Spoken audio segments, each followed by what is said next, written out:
আসসালামু আলাইকুম। আমাদের সামনে আরেকটা মাদারবোর্ড দেখতেছি এখানে। এই মাদারবোর্ডের প্রবলেমটা দেখাই।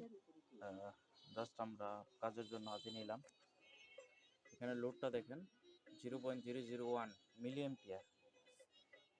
আর আমরা যদি সিএলআর দেখি সরাসরি, তার আগে দেখা এখানে অ্যাডাপ্টার লাইট কিন্তু আমাদের গ্লো হয় নাই। সিএলআর ডাইরেক্ট দেখি, সিএলআর 20 ভোল্ট আছে। হ্যাঁ, তাহলে আমার এখানে হচ্ছে 5 ভোল্টের কোয়েল, 5 ভোল্টের কোয়েলে কোনো ভোল্টেজ নাই। আর এই পাশে আছে 3 ভোল্টের কোয়েল, এই যে পাশে, ঠিক আছে। তো 3 ভোল্টের কোয়েলে কোনো ভোল্টেজ নাই। এলডিও ভোল্টেজ দেখি, এলডিও ভোল্টেজের জায়গায় 1.5 ভোল্টেজ আসতেছে। হ্যাঁ, 1.5 ভোল্টেজ, খুবই কম ভোল্টেজ। তো এই মাদারবোর্ডটা আমাদের দেখতে হবে।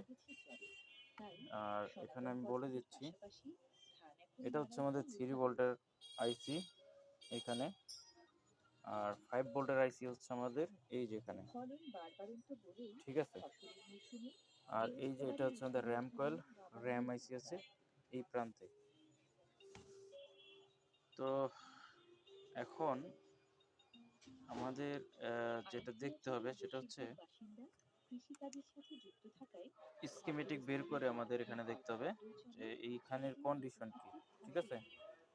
এখানের এলডিও ভোল্টেজ কেন বের হচ্ছে না, অ্যানাবেল ঠিক আছে কিনা, এবং বিন ভোল্টেজ ঠিক আছে কিনা, ঠিক আছে।